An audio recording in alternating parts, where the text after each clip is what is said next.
Good morning. Good morning, everybody. Okay, so before we start, there's a test. Another one, no. There's no test. Angela just forgot to introduce myself and Lisa. In my day job, I'm a researcher at the university, and I just want to make a little point for some volunteers for a study that we're doing. And there's forms for us to contact you at the front desk if you are willing to be part of our study. I'm a nutritional immunologist, and we're really interested in seeing if there is an effect on the immune system of having diabetes. And we're looking for volunteers who have a higher body weight. So we're looking for people whose body mass index is more than 35, so on the higher side.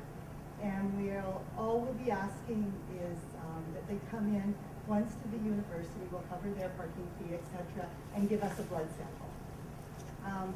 The forms are at the front, and the form is just that my research nurse could contact you and explain the study, and you could still say no or yes, but just that we have your contact information to approach you and tell you about the study. So just pick up a form at the front desk if you're interested, or you know somebody who would be interested to help us understand about immune function in people with diabetes who have larger body weights.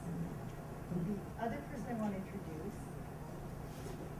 Lisa, and you can introduce yourself. Hi, I'm Lisa Tange, and I've worked in diabetes research for about 10 years now in various capacities. And I'm here to ask for you to consider signing a consent form for us to contact you for future research studies that may come up. In March 2011, the Alberta Diabetes Institute will be opening a world-class, state-of-the-art facility of a research, clinical research unit that will do cutting-edge clinical research in diabetes, obesity, nutrition, and metabolism. And there are already clinical trials going on, such as the one that Dr. Field is doing. But this will allow us to expand those studies and provide an opportunity to do interdisciplinary research studies in islet transplantation, nutrition, metabolism, exercise physiology, endocrinology, and immunology. And the reason that your participation is important is that this will allow investigators to ask specific questions that will hopefully lead to improved health and quality of life. And although these studies may or may not benefit you directly, hopefully they will benefit others in the future. By participating in a study, you will also be informed of the latest medical information related to that particular study. And you always have the right to withdraw from a study at any point without any explanation, and this will never affect your level of care.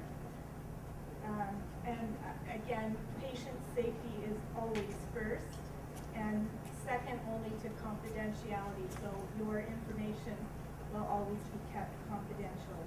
If you'd like to be considered to participate in a future research study, please fill out one of these forms, and you can leave it at the front desk or give it to me and with your contact information, or you can contact the Alberta Diabetes Institute directly. And participation is always extremely valued. Thank you.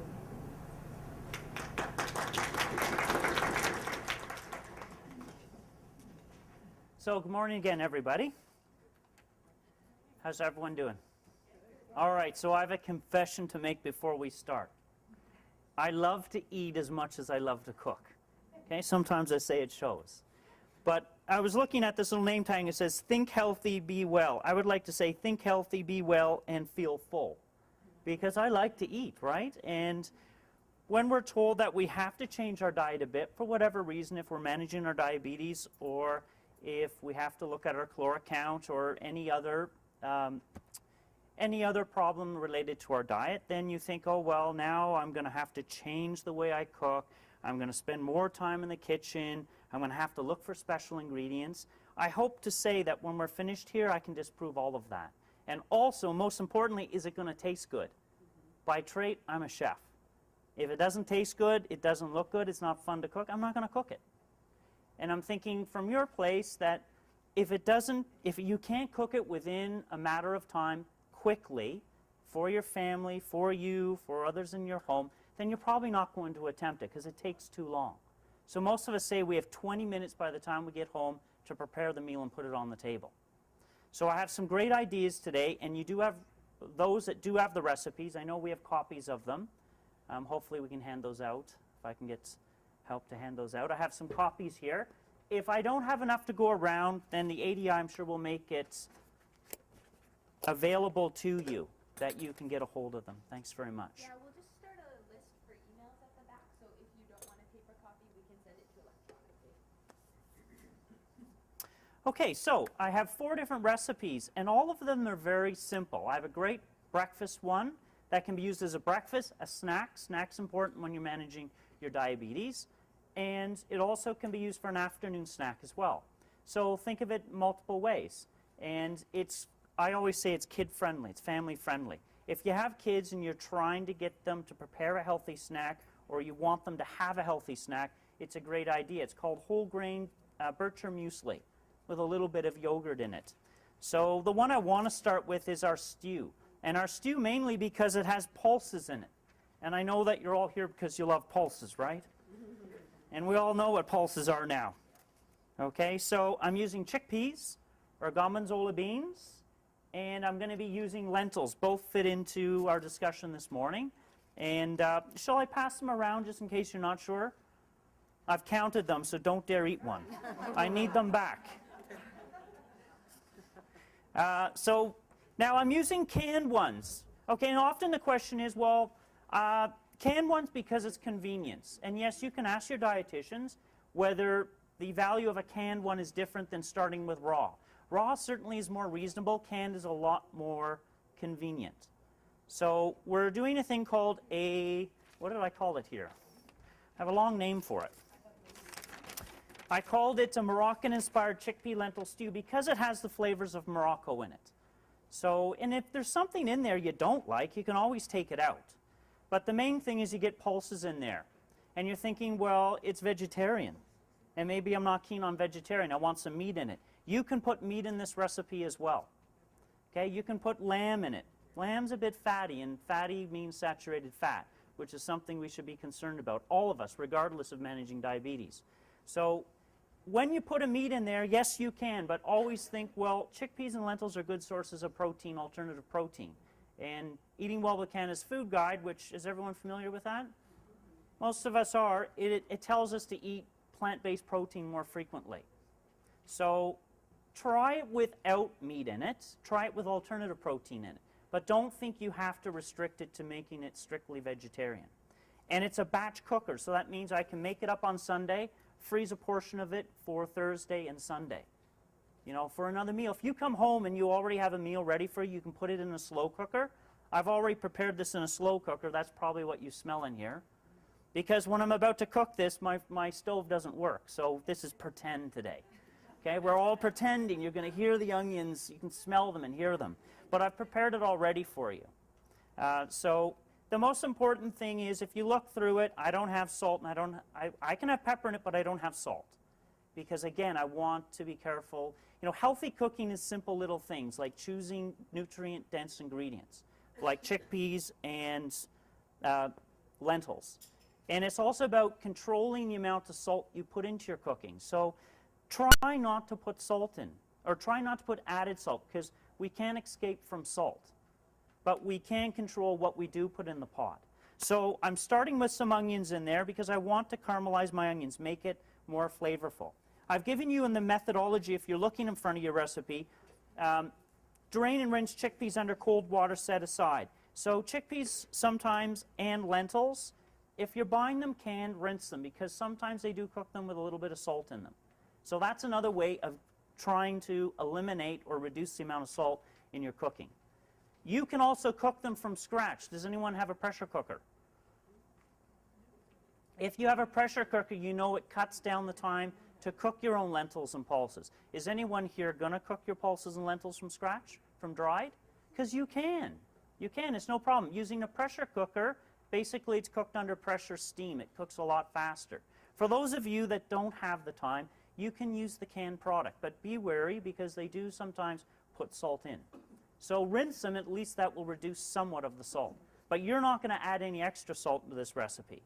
So you start with your onions, you put your onions in, and you saute them. Can everyone hear me sauteing onions? You're supposed to. It's imaginary, right? So I'm sauteing my onions, and all of a sudden I've got nice golden onions. Then I put my spices in, folks, and this is the most important thing you could learn today is don't use salt, but you taste it. The first time your doctor said, or your dietitian said, or your health practitioner said, don't add salt. You taste your food and you go, I'm not eating that. I'm not prepared to eat that because it has no flavor because we're all used to putting salt in. So put herbs and spices in. In your recipe there, I have some unique ones. I have, I can put cumin in, cumin seed. I can put even ground coriander seed because those are both Moroccan type spices. So you can put a little cumin in.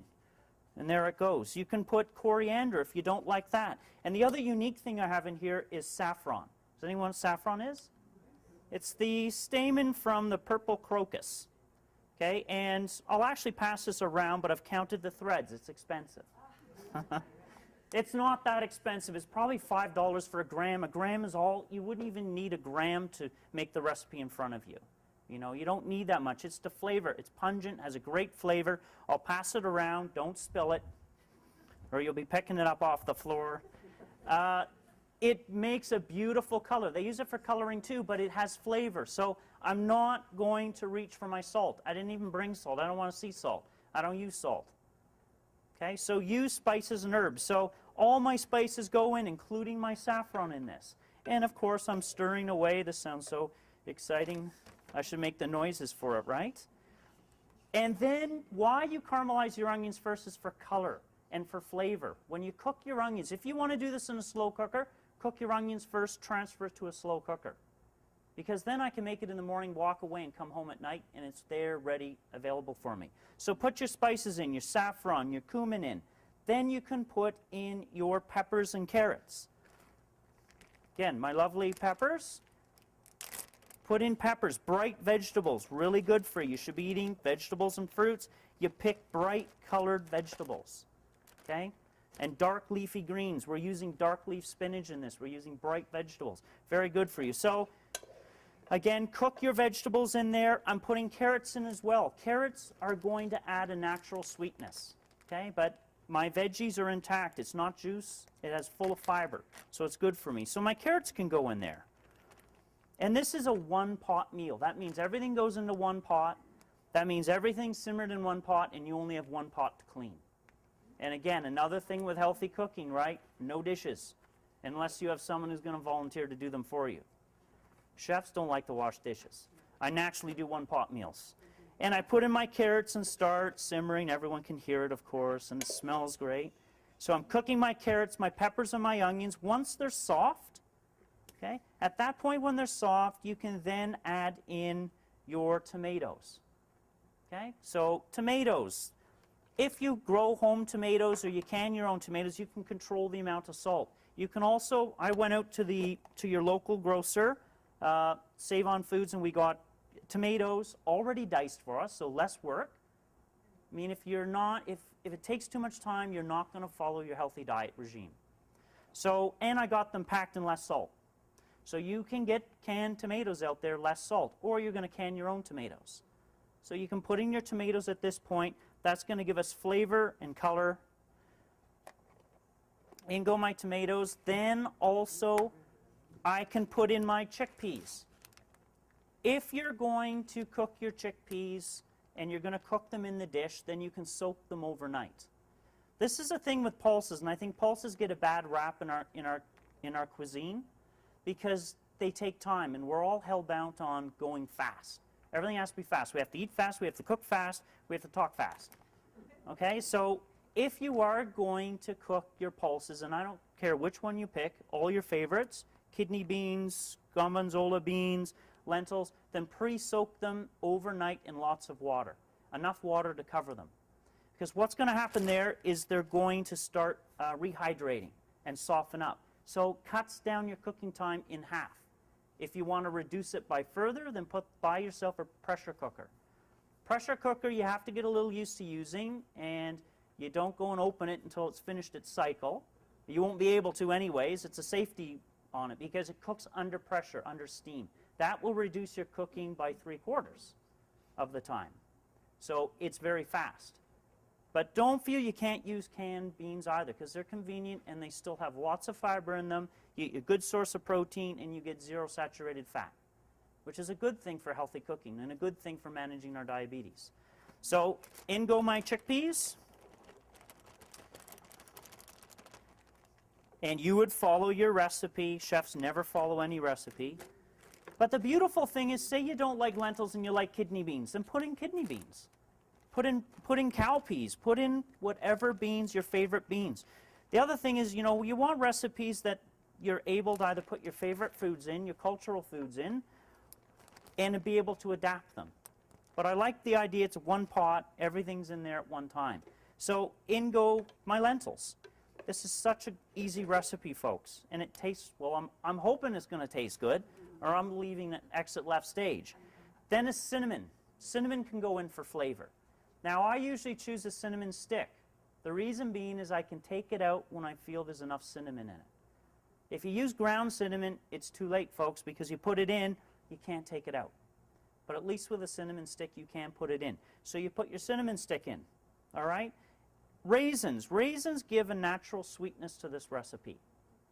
Okay, so yes, raisins are a source of sugar, so are carbohydrate, but they're a good carbohydrate in a sense because they come with their fiber.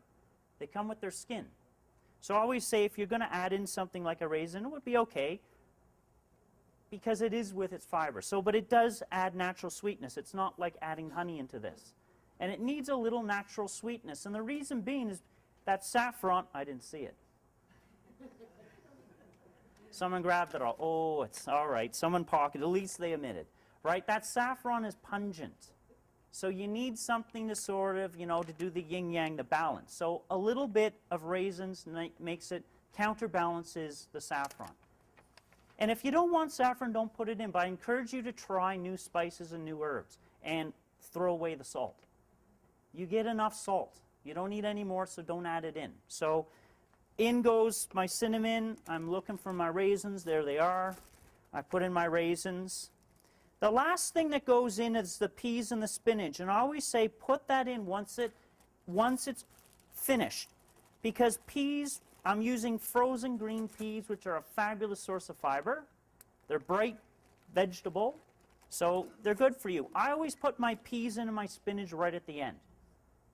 Right at the end of the cooking process, just at the last 10 minutes before we go to serve. Because I want to keep the colors nice and bright. Okay, so, and frozen pea, again, fast. So frozen peas, good source of fiber there, quick. My spinach, same with my spinach. Okay, wash your spinach well, dark leafy green vegetable. You make it more bioavailable if you actually cook your spinach. So for all those that are eating spinach salad, it's great, it's roughage. But if you want more availability of nutrients, then cook it. So this is obviously fabulous for that too. And you need a little bit of stock here, folks. So I'm going to put in some vegetable stock or water. If you like chicken stock, you can put chicken stock. If you like vegetable stock, does anyone here make their own stock? Wow, I'm totally impressed. Usually when I ask that question of a group of people, first of all, you didn't think they knew what pulse was? They don't know what stock is. So you go to the store and you buy stock. But the nice thing about this one, okay, Western Family, it is 25% less sodium because unfortunately convenience products, to make them taste great, they put in salt because we all think that salt makes everything taste better. But we know better today that herbs and spices do a much better job. So in goes your stock. You're of course going to measure everything so carefully. I am not measuring anything.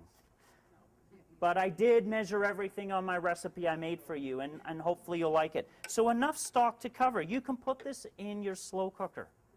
Again, one pot meal deal. And honestly, I think it makes a fabulous dish. Okay, so that is pretty much the last thing we do. Now, it says lemon. Why am I putting lemon in, folks? Zest of lemon. Anyone want to take a guess on that? I know I'm making you work. You have to answer questions. Absolutely. It's like using salt. It's your cheat. You taste something, you made a great salad at home, you made a great casserole at home, you taste it, you're looking madly for that salt, you don't need it, use lemon. Assuming you're not sensitive to lemon.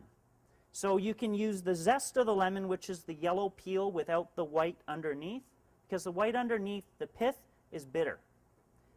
So I use lemon juice or I use the zest of the lemon. And the nice thing is I put it in cheesecloth, because that way I can reuse my cheesecloth and I get no pits or pulp. So I squeeze it like that and then add my lemon in. The lemon can go in right at the end of the cooking process. And it, exactly as this woman in the front row said, it heightens or brightens the flavor. It tricks our taste buds, it wakes them up. So I often use lemon wherever I wanted to use salt. The other thing you can use, anyone know Mrs. Dash? I don't know if there is a Mr. Dash, but Mrs. Dash is very popular, right? And it comes in multiple different flavors. Okay, it's great because it's salt-free, and you know what it is? It's dehydrated spices and herbs. Use fresh herbs if you have. There's no excuse not to use fresh herbs because you have access to them all the time. If they're not in your garden or in your windowsill, they're at your Save-On Foods, right? They're there. So I'll pass this around. You can see what's in there. But it's great. You can heighten the flavor with this too. But try lemon. If you haven't tried lemon before. So that's one recipe. It's already cooked. I'm going to bring it up at the end, only for those that are signing up for the research project and taste. All right? But yeah, I will make it available for you. Yes, absolutely. I have an allergy to onions. Yes. So that really affects my ability to shop for convenience and It's certainly for convenience, so you're probably more inclined to be doing a lot of cooking at home. You're probably a great cook. not lately. It's okay, you can admit it. We believe you. Thanks. But onions, right, so use your favorite. Omits, if you can't put onions in here, those flavors will be really unique. Now, please don't eat mine, it has onions in it. But onions, if you can't eat one of those vegetables, you just really can't bring yourself to eating Brussels sprouts, and you find a recipe of Brussels sprouts, then find something different to put in there. Yeah, absolutely. But it does make it a lot more difficult. And when you start reading labels, which I'm sure you all do now, learning to read labels, you look at labels, and sometimes it's discouraging because convenience foods do have a lot of salt in them, amongst other things. So that's why I always say, cook at home, but make it easy for you. If it isn't easy, it's not going to work. The other thing I want to make is some form of dish to serve with that stew we just made. So we're going to make a dish that uses wheat berries. Wheat berries are simply the berry from the wheat sheaf. Okay, so wheat berries and barley. I love barley, I love wheat berries because when you cook them, they don't get really soft. Okay, barley will if you let it go long enough, but it's chewy, and chewy for me is good because it makes you feel full. The longer you chew, you trick your brain into thinking you're full. So pick chewy foods. And they're loaded in fiber, loaded in protein. They're a perfect product. They're superfoods in my mind. So we're going to make a wheat berry pilaf. I need to find another. Oh, there it is. Okay. Again, magic stove. That's right. Sorry. Oh, that's such a great question. Thank you for asking. Barley, there's lots of barley around, and there's lots of varieties of how you can buy barley. What you want to do in healthy cooking is eat less refined foods. So pot barley would be my first and number one pick. If you can't find pot barley, you move to pearl barley. The big difference between pot and pearl barley is the refinement. So if you're going to have pearl barley, it's more refined. It's polished on the outside because they think we like shiny, polished food. But pot barley's less refined, and actually you're getting more nutrient density in the food. Is there a huge difference? I don't know if there's a terribly huge difference in the two, but I would say get barley into your life, because it contains barley, but it contains fiber, and fiber is so good for us, especially soluble fiber. That fiber that partially dissolves in our bloodstream, and it gets rid of cholesterol. And that's another thing. Heart-healthy food, eat barley as much as you can. So in this recipe, oh look, do we start with onions again? We don't. I love onions, but we can start with onions. We can use leeks. Can you have leeks? Sort of. If you can't eat onions, you don't like onions, then you could use leeks. So I have some onions here. The whole thing is now, this is a number thing on when you go to Healthy Cook. When you go to add fat, just test yourself one day. Because how many people measure the amount of fat they put into their pot? At least I have one person. If we all measured how much fat we put into our pot, and it doesn't matter whether it's a monounsaturated, a polyunsaturated, or saturated, fat still counts for calories. If we're counting our calories, you know, healthy cooking is controlling what you can't control. So I'll tell you, I spend time with people who cook every day. No one ever looks. And actually, they're taught more fat the better. So when you go out to a restaurant, you're getting fat, trust me. But you should measure it. Most people, when they add fat, now I don't know who did this test, but they test of how much fat you put in. People put into up to a tablespoon of fat before they fry something or saute something. Control it. If you have to measure it at first, measure it, but you don't need a lot of it. And again, it's a great healthy step because you control what you're going to put in. So you put a little bit in. That's enough for all of us. Okay, so when you're at home, you may not be cooking for, I hope you're not cooking for like 50 or how many we have here. It's a lot. But you can control the amount of fat you add into your, and pick a healthy one. You learned all about them today, which are the healthy ones, the mono and polyunsaturated fats. So canola oil, because it's Canadian.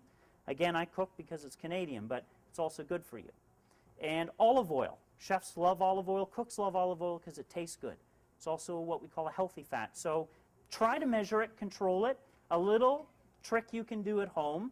If you like olive oil and you want to make a salad dressing, you want to make something, necessarily I'm not saying you fry in, but you want to saute something in or just cook some onions on the stove, take 3/4 fat and then 1/4 water, mix them together and put them in one of those misting bottles. Okay, you know the ones you use to spray on your ironing board to iron? Or you spray your plants with? Just don't mix them up or you're going to have shiny plants. But put that in together, shake it up and spray it. It now further cuts down your fat you use in your pot.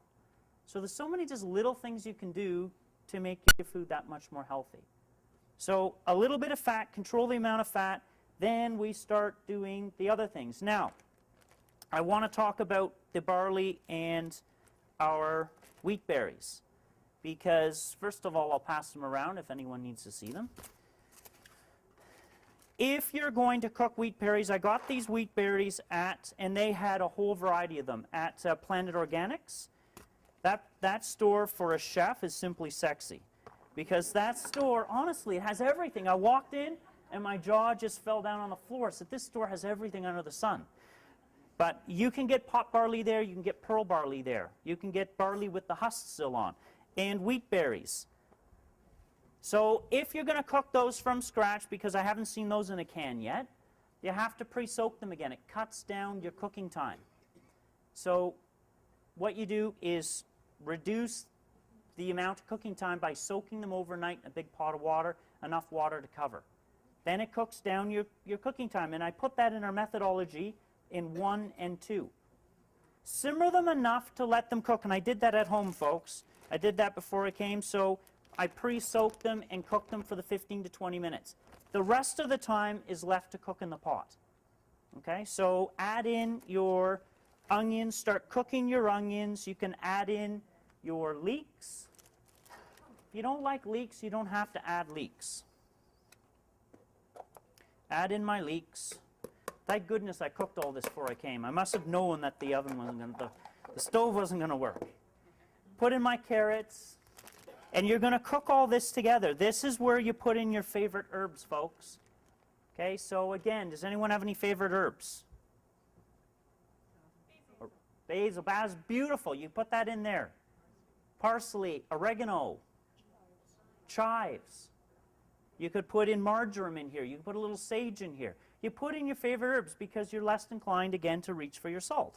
So in go my herbs, and you're pretending you can hear this sizzling away like this. All right. Then all I'm going to do is, so I have some time here. If you're going to use dried herbs, okay, best thing, to think of the rule. When I use dried, and there's nothing wrong with using dried herbs because they're easy. They can sit across from your stove. They're there. They're readily available, fresh. If you don't use them all, they just sit and go bad in your fridge, right? Mm-hmm. You know, they sell you so much. And if you don't use it, then you end up drying it yourself, making yourself more work, or pick out dried. But when you use dried, you need moisture. You need water. And in this case, I do have water because I have stock. Okay, I'm using stock in here, whether it's chicken stock, whether it's water, whether it's vegetable stock. So with dried herbs, make sure you find some liquid source, some moisture. Fresh herbs, you don't need that moisture. So put in your favorite herbs, and I could put whatever, all the things you just mentioned would be acceptable. And I always never necessarily put them all together at the same quantities, because then they sit and they fight inside the pot. But put in your favorite herbs, put in your barley now that's been pre-soaked and cooked for about 15 to 20 minutes. In goes my barley. And what you'll find when you eat this, it's chewy. But it's a good chewy. It's not chewy hard like crunchy, but it's chewy soft, and it feels, you feel more satiated at the end of the meal. You feel fuller. And then mix those together, and then you're going to put your stock in, and then simmer this. Okay? And when you put in your stock, you're going to measure, but you don't need a lot. You need enough basically just to cover the grains. Because remember, they're going to cook more as they cook here. And this thickens up. So it's similar to serving rice. If you want to have rice with this, I know which type of rice you're going to use. Which one? Brown rice. I'm talking to a room of converted, healthy people. If you got my joke, converted rice? I'm talking to a group of people who know how to, you know how to cook healthy. It's usually we don't cook healthy when we don't have time or we don't have access to the ingredients. But I'm sorry, I went shopping yesterday. There's no excuse, you do. You just have to load up your fridge with those good things and your dry storage room. So brown rice would be great, but I get tired of eating rice all the time. I don't know about you, so let's try eating some grains. You grow a lot of barley in Alberta, so you might as well support the industry. So eat that. Eat, well, wheat, of course, you're surrounded by it. So try eating wheat berries. You may find it just a little more unique than rice. If you don't like wheat berries, or you didn't eat them? No. Or you're supposed to eat them? No. Okay. If you don't like wheat berries and you don't like barley, then put brown rice in this recipe. You can treat it the same way. Okay? With the brown rice, you're going to have to change the amount of liquid you use to cook it, but it's a great way to use up leftover rice too. You have some leftover brown rice, treat it in this recipe, but obviously methodology 1 and 2 you don't need. Cook it with your vegetables, and then you have a brown rice pilaf too. So I put in, for the last thing, I put in my stock, whether it's vegetable or it's not, and I'm going to let this simmer away. The other nice thing I could put in here is a bay leaf. Anyone use bay leaves at home? Great way to flavor something, less inclined to put salt. You can put all the pepper you want, it's free. So long as you don't like it too spicy. Put in the pepper, but the salt we're not going to allow you to use. And you're going to choose, obviously, not to use it to keep healthy. Then I would simply let this simmer away. Last minute, I put in spinach. You can see, I'm going to leave this up here. You're going to see how colorful this is, right? I don't know about you, but I eat with my eyes. So if it looks good, chances are I'm going to welcome it. I'm going to want to eat it. But if it's bland, it's all white, it's all brown, it's not too interesting. And it gives all the good things you want. So in goes my spinach last minute. And some way this becomes cooked without heat. How exciting. And we have, you can even eat this cold, folks, too. So if you have leftover, now all you do is you dress it with a little salad dressing. Take one of your favorite oils, like your olive oil or your canola oil or even vegetable oil. Make a little dressing simply dress it with a bit and add some fresh lemon. And then you have a great salad to take for lunch the next day. So cook your dinner. This could be your side dish. And then the next day you have a salad for on the go. So lots of different ways you can eat this. So I'm taking away all your excuses not to eat healthy. I want to leave these up here so you see what they look like. I have one that's hot that you're going to taste. Moving right along, am I still doing okay for time? Hopefully, because the next recipe I'm making for you, you can time it. It would take 3 minutes to make. Who has kids? Is it hard to get them to eat healthy food? Anyone have young kids? If you have young kids, you know what? They're more inclined to eat something if they can participate in it. So this is a perfect breakfast food because it's 2 minutes. I told you 3 minutes. I've just shortened the time. It takes literally no time whatsoever to make. So it's our Bircher muesli. The beautiful thing about this, if you don't like berries and you don't like apples, put in your favorite fruits. You can use dried fruit, you can use frozen fruit, you can use fresh fruit. But ideally, of course, if I pick this up, it's with the skin. So not only do we get a whole fruit, I get the fiber from the fruit. If I'm going to take berries, then I'm going to pick nice, bright, colored berries for lots of antioxidants. We can always do with those in our diet. This one's even called antioxidant fruit blend. Okay, picked it up yesterday. So you can even use frozen fruit. Obviously, if you don't want it crunchy for your breakfast, then you're going to put the berries overnight in the fridge. This you can make extra, leave it in your fridge, you come home, or when the kids get home, they have a snack. It'll thicken up on you because I'm using oats. Oats, again, another superfood for you, full of fiber, really good for you. Quick cooking oats, flat oats. Go back to Planet Organics. You can gaze for hours at all the different types they have. Okay, so oats go in there. It's like eating oatmeal, but it's cold. You don't always want hot oats in the morning. Now in the winter, yeah, you do. But in the summer, this is great on the go. You can take it to work as a snack food for that snack you want midday or mid-morning. Especially if you're managing your diabetes, often you may need snacks. So this is a great snack food because it fills you up. It makes you feel full. You don't have to be worried about getting to snack time or getting to lunch. So oats go in there. I've got some rye flakes. Okay, rye flakes don't get as soft, so they're kind of chewy, which is a good thing, right? Chew, you eat less. Put your rye flakes in. If you find it too crunchy, then soak your rye flakes in a little milk, a little water, or a little fruit juice the night before. And that'll make them a lot softer for this dish. Okay, but if you're going to use fruit juice, they use unsweetened fruit juice, and all your dietitians will tell you it's better to eat your fruit with the skin on, intact. But you could use milk because milk's a great source of calcium. Or soya milk if you're lactose intolerant. No excuses. Grate your apple into it. You just put all the ingredients in the bowl and do it. There's no chopping or dicing or slicing, so therefore your kids can do it and not cut themselves. Or they can do it unsupervised because the last thing they can do is grate their finger, and they're not going to have to go to the hospital for that. Neither are you. Sorry? Yeah, it's great, but oh no, that's not great. That's really not great. I promise I will tell you if I do. No protein. You got enough protein in all the other dishes. So grating your apples.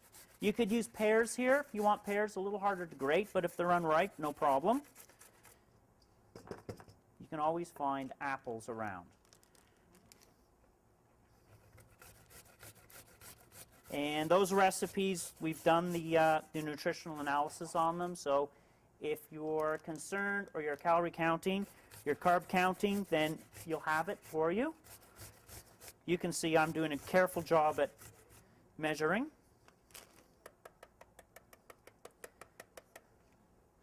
All right, so what else do I have to put in there? Not that I have a recipe in front of me. You want to soften this up. Let's put some raisins. Again, raisins because, where are they? You know, they have their fiber attached. They're dehydrated, so they're nutrient dense. They actually, you aren't getting the water, so we say they're nutrient dense. So Raisins go in, they also make it chewy. You know, you got to entertain your mouth as much as you have to entertain your eyes when you healthy cook. So has to look good, also has to have some texture. So raisins are good for that. Fruit goes in there. Fruit, if you put it in now, the thing goes completely purple. Okay, if you don't mind eating fuchsia food, that's fine. You can always stir your berries in. Put in yogurt, okay, fat-free yogurt. If you have a favorite yogurt, go for it. If you don't like yogurt, put in milk. If you don't like milk, put in soya yogurt. Okay, just don't put in mayonnaise. It's not necessarily our friend. All right, so yogurt goes in and some fruit juice. The trick with this, folks, is you can control if you want it sort of soupy or you want it really thick. If you want it really thick, you leave it and those oats will start absorbing all of the grains. Or the grains will start absorbing all of the liquid. And therefore, it becomes quite thick. So you have to decide by controlling the amount of liquid you put in. I'm going to put a little more yogurt in. The other thing it has in there is a thing called rice malt syrup. I got that at Planet Organics. It's a way of sweetening something up with less. It's also organic, of course. It's from there. Organic brown rice syrup. So if you want to sweeten something, you want to go for the honey, the refined sugar, it's still sugar. Okay, they use it from fermenting brown rice, but it's less sweet. So, you know, any little help is better than no help. So if you do find this is a little too tart, because I am also going to heighten the flavor with a little lemon, then you can sweeten it slightly with that brown rice syrup. But note, it still is sugar. And sugar, the body sees sugar as sugar. Doesn't matter where it's coming from, refined sugar, brown sugar, glucose, corn syrup, it's still sugar. So be wary of that, but that's a pretty little warning. Mix this all together, put in your favorite fruit, and I know it seems weird, but it really does taste very tasty. It needs a little bit of time, but that's okay. I still have one recipe to go before I get kicked off stage because we're going past your lunchtime. And I'm going to make a salad. And I'm going to use our quinoa for our salad. And you can see, well, you can't see this, but it's still quite soupy. But you think, oh, well, that's too soupy. I don't like that. I want it thicker. Give it time. It will thicken up on you. Okay? And we're going to put in our berries into it. The berries, once you put the berries in, it looks great, but then it turns fuchsia. So I don't know if you want it to be fuchsia. You can control the different types of berries you put in as well. You can put in fresh blueberries, raspberries, strawberries when they're in season. If you're going to buy berries, frozen berries, buy unsweetened ones. Oh, it's going beautiful fuchsia. Wow, knockout. And to taste, you can put a little bit of your rice. But try it first. If you think it's too tart, then you can always add.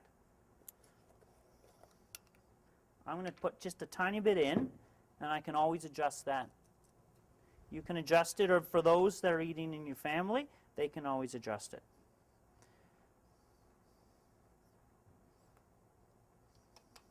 And I'll leave that out so you can look at it, along with all the other goodies.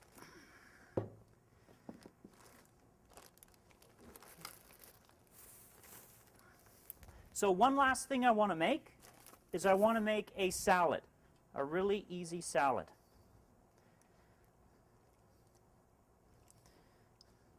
Incorporate that in. You know what's really nice in this as well? If you want to heighten the flavor, take a little bit of chopped mint. I know it's not on that recipe, because I don't think it is. Put a little bit of chopped mint in, and if you want it crunchy, then put in some chopped up nuts. Nuts are good. As long as you don't manage to eat too many of them, I can never stop that. But if you're going to buy your nuts, then buy them with the skin on. Okay, so almonds. Almonds, good for us, good source of healthy fat, good protein, but also now fiber because they have the skins on. Okay, so if you like it crunchy, put in some nuts. For those with nut allergies, I think I've just ruined it for you. And anyone who has a nut allergy, I didn't ask, please refrain from eating the food because you know, we may have cross-contaminated when I was chopping the nuts and the onions today. So don't eat it if you have a nut allergy. And that's that. Very simple. Sorry, folks, but I get to taste it first. That's why I became a chef. So I got to eat first. That does not need to be sweeter. And honestly, I use what? Maybe less than a tablespoon. Half a tablespoon of that rice malt. So last but least, do we have time for one more recipe? This is where you're going to eat lunch today, folks. You don't need to go over there. You don't need to do that. We're going to make a salad. We're going to make a salad with quinoa. So what's quinoa? It's a grain. It's from South. You guys are too smart. I'll pass one at the back. You can pass it around if you want. There you go. I put a lot in, so if you spill it, you're going to be the talk of town. I haven't cooked that quinoa, but it's tasty, huh? Yeah. So there's red, again, Planet Organics. That's sprouted red quinoa. Apparently sprouted is better for us. There's more antioxidants in it. Anyways, what's so beautiful about this, it's a complete protein. So for vegetarians, it's welcome news because often they have to combine their foods to get all the essential protein or amino acids. But this is complete and zero saturated fat. So it's a great grain to include in your diet, especially if you're unsure or you want to reduce the amount of animal-based fat or animal-based protein, which has saturated fat. So I think it's great. It's easy to cook, folks. You put it in enough water to cover, bring it to the simmer, and simmer it for no more than about 8 minutes. Drain it off. It's done. You can cook it in stock. You can cook it in water. You're not putting any salt in the water. You can put herbs in the water if you want. You can put lemon. You can cook it in orange juice. It has great flavor. Drain it off. You can take this salad and put it in the microwave at lunch, and you have a warm side dish. It's nice. So the red one, the only difference between the red one is it's a different species of the plant. It's not genetically modified. They say that the red one is more nutritious for us. I can't answer that based on, I don't have the information, but I'm combining the two because I want to make it appealing to my eyes and yours. So I've put in my quinoa in there. Now quinoa is a funny one because it's never pronounced the way it's spelled. We all want to say quinoa, but it's actually quinoa. Okay? Grapes go fabulous with this. Grapes are great because they're on the skin. I didn't skin them. So if I eat my fruit, eat it with the skin on. So my red grapes go in there. Now it said green, but I picked red because they look better.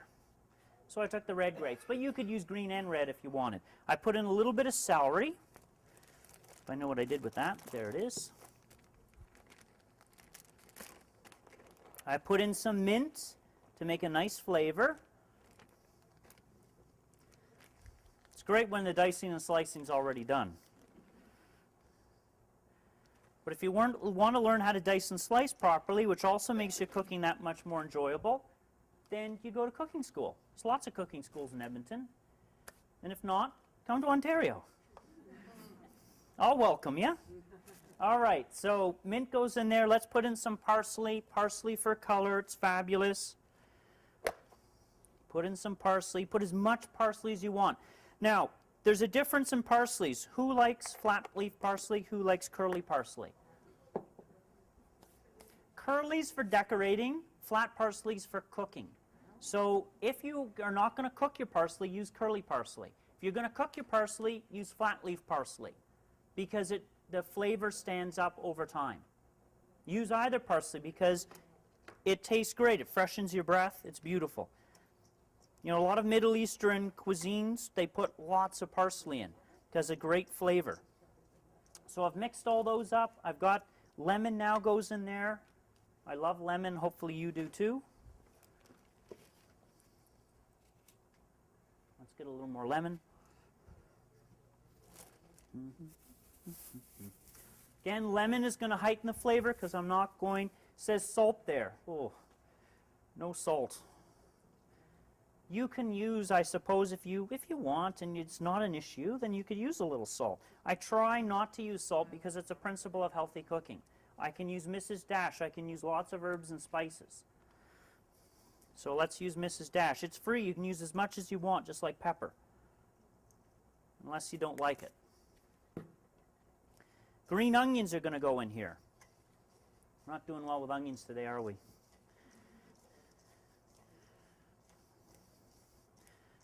The Russians love onions so much they put one on top of every building.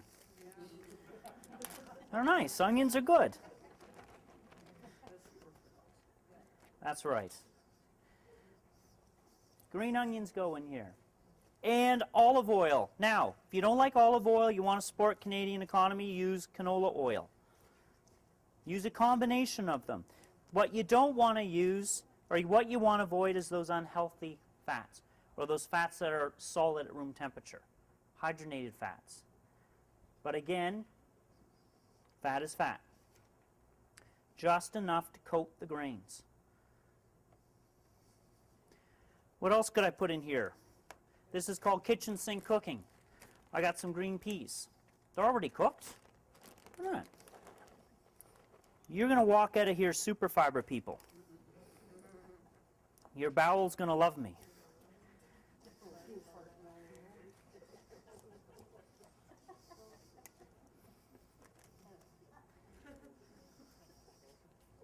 Starting to register what I just said, huh? And the leftover parsley. And you taste it. And folks, if it isn't registering, if it's not right, then try using lemon. Try sprinkling a little vinegar. That'll work too. But the nice thing about this salad, it is going to be crunchy. If you add almonds into it, it'll be crunchy. It'll be soft. The food will be chewy. Those are the sort of things that entertain your mouth. It keeps them busy. You end up hopefully convince yourself you like it.